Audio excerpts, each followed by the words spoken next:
Bonjour à tous, donc je reviens vers vous pour la deuxième partie dédiée aux questions du live qui a été fait sur la chaîne Mistral en compagnie de Véronique, donc le 7 janvier, où je parle de ma pratique qui est l'hypnose régressive ésotérique. Donc ça consiste à faire du nettoyage énergétique, hein. Donc je mets le lien en description la vidéo pour ceux qui ne l'ont pas encore vu. Donc je voulais faire aussi une dédicace spéciale au colonel Jack qui se reconnaîtra, donc qui œuvre aux côtés de la source pour la paix dans ce monde. Donc bonne continuation et revenez-nous en héros, hein. Alors la première question, les reptiliens ou gris sont mauvais ou certains sont venus s'amender sur Terre?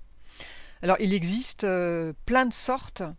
Il y a les reptiliens qui sont dans l'astral, que moi je croise en séance, qui sont mauvais. Il y a les reptiliens sur Terre, qui vivent maintenant sous la Terre, hein, que j'appelle moi les Hertiens. Donc ceux-là, ils sont bons. Ceux-là, ils ont toujours été sur Terre, hein, même bien avant que nous, on soit là, hein. Donc ça, j'en parle dans une de mes enquêtes sur les origines de l'humanité, hein. Donc ce qui s'est passé, c'est que une race reptilienne a été créée par Anu euh, pour, pour faire passer justement les Hertiens pour des mauvais reptiliens. Donc ils ont fait des choses pas bien en se faisant passer pour eux, pour que les humains finalement viennent à les chasser, quoi, viennent à les détester et les chasser. Ils ont été créés pour ça au départ, hein, les reptiliens, pour, créer des problèmes aux Hertiens. Donc les Hertiens, c'est un peuple pacifique, hein. De base, ils n'ont pas une once de méchanceté, hein. Ils sont très évolués spirituellement et au fur et à mesure, ils ont pris, eux, de l'ADN humain afin de s'humaniser parce que leur rêve, c'était de pouvoir allaiter leurs propres enfants. Donc ça, c'est quelque chose qu'ils ont réussi à faire, hein. Donc on avait d'ailleurs entendu à une certaine époque l'Azerta, hein, c'était la chef du peuple zertien qui avait lancé un appel justement pour leur venir en aide parce qu'ils étaient dans une situation où le peuple était sur le point de mourir. Donc il y a eu des solutions de trouver. Au jour d'aujourd'hui, ils sont en sécurité. Donc ce qui se passe en revanche chez nous, c'est que les hybrides, donc les mauvais hybrides, vivent toujours en 3D. Ils ont pu infiltrer les institutions. Donc au jour d'aujourd'hui, ils ressemblent à des humains. Simplement, à l'intérieur, ce sont des reptiliens. Alors, on a aussi deux sortes de gris. Alors pareil, les gris qu'on va croiser dans l'astral, ils sont mauvais. Eux, ça va être les sbires des reptiliens ou des dracos ou des anunnaki, ils les utilisent comme ça. Et on a les gris, mais moi ce que j'appelle les gris, c'est les HF200. Donc ce n'est pas le bon terme, ils ressemblent, mais ce ne sont pas des gris, mais des HF200. Donc ça, ce sont les humains du futur. Alors une autre question, qui habitait là avant les Hertiens? Je pense qu'ils ont été là en premier, hein, même avant les géants. Les Hertiens, c'est vraiment les premiers qui ont été sur Gaïa, hein. Euh, donc ils sont un peu partout, hein. Ils ont même vécu sur Mars, hein. Voilà, eux, ils ont des vaisseaux, ils peuvent se déplacer où ils veulent en fin de compte, hein. Ils ont de la technologie assez avancée, hein. Alors une autre question, Alatra TV, est-ce bien? Alors, pour moi, ce sont des hybrides reptiliens, mais qui sont du bon côté, hein. Donc je vous invite à regarder, à suivre cette chaîne qui est très intéressante, hein, de mon point de vue, hein.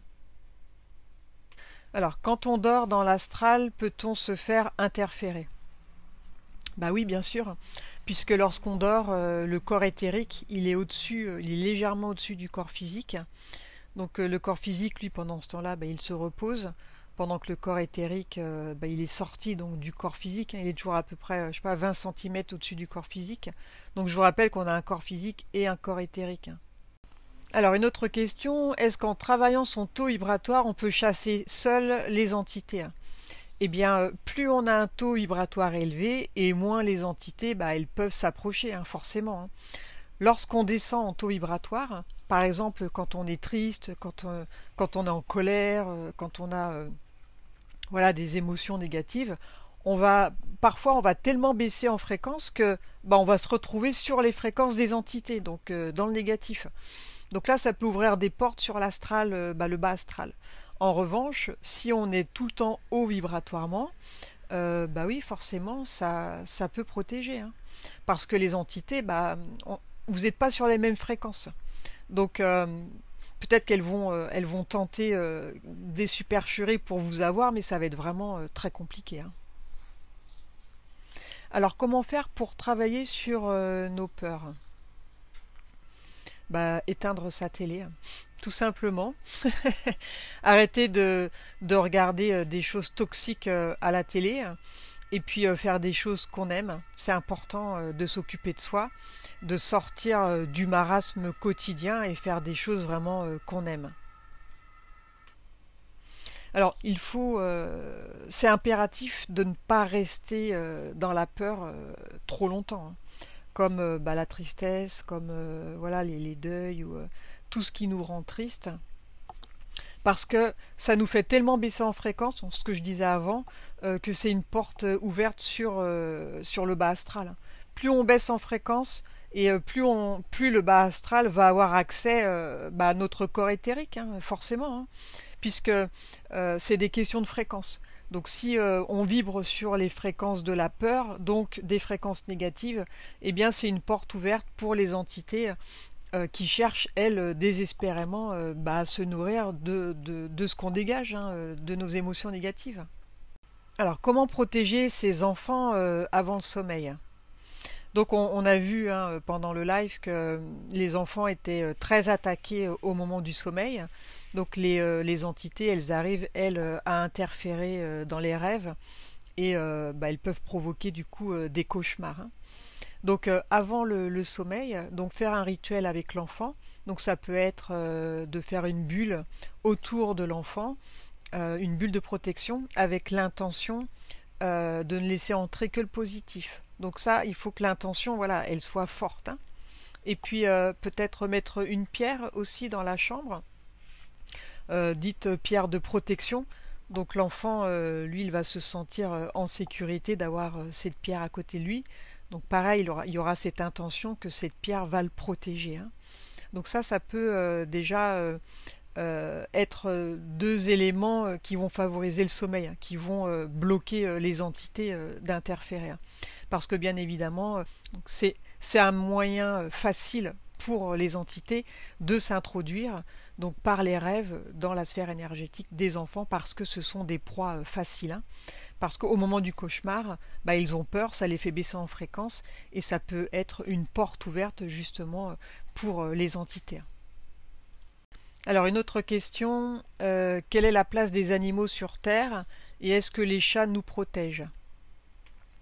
Alors les animaux sur Terre ont la même place que nous, enfin ils avaient la même place que nous à l'époque atlante.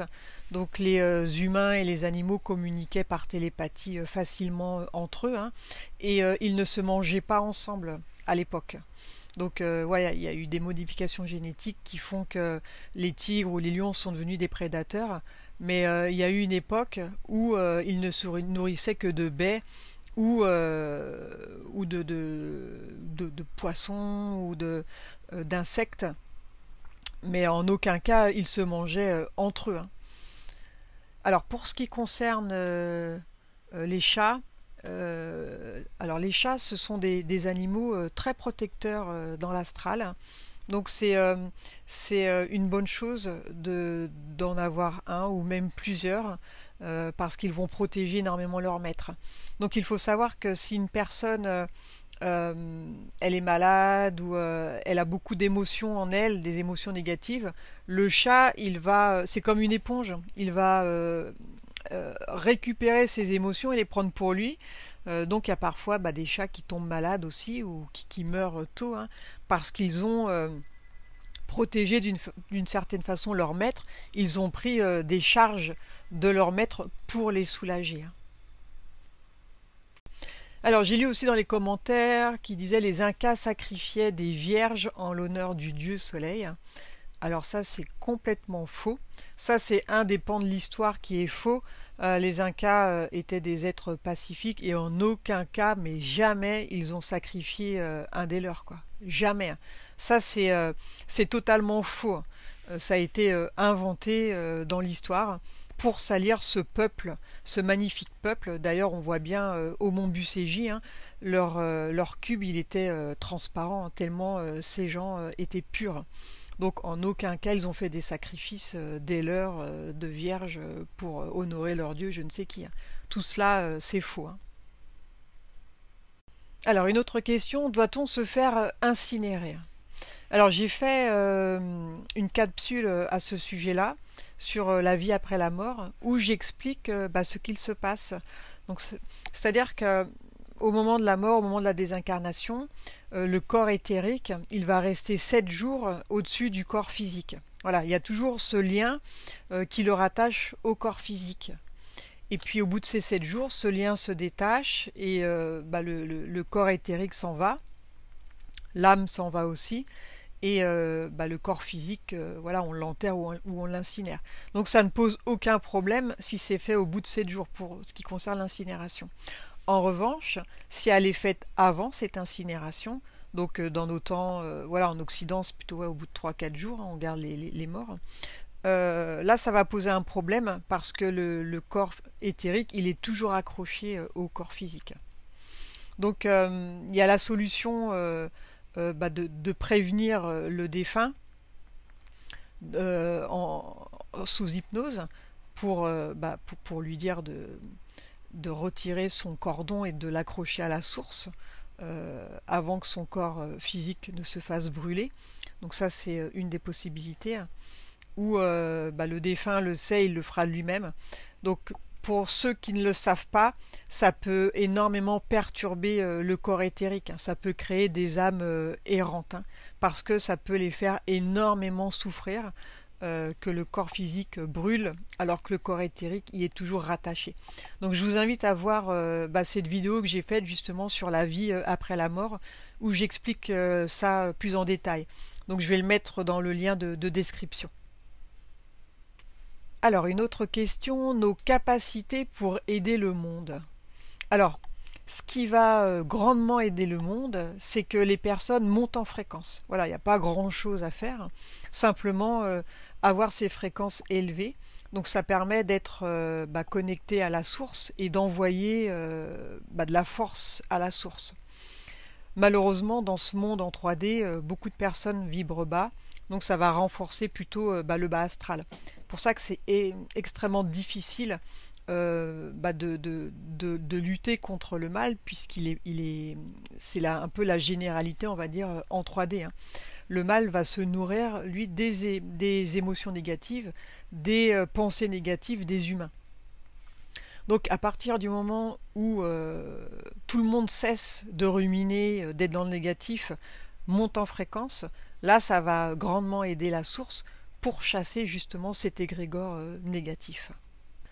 Donc il n'y a pas grand-chose à faire, mis à part de faire ce qu'on aime, de monter en fréquence, d'être heureux, de s'occuper de soi. Voilà, ça c'est déjà la première chose à faire. Alors une autre question, les meilleures méthodes pour guérir de nos blessures, pour travailler sur nous. Alors déjà, aller à la source du problème, hein, déjà trouver la raison pour laquelle on a ces blessures. Donc ça peut être lié à l'enfance, ça peut être lié à une vie antérieure. Et puis après, une fois qu'on a mis le doigt dessus, donc ça peut être, je sais pas moi, l'abandon, le manque de confiance, le rejet.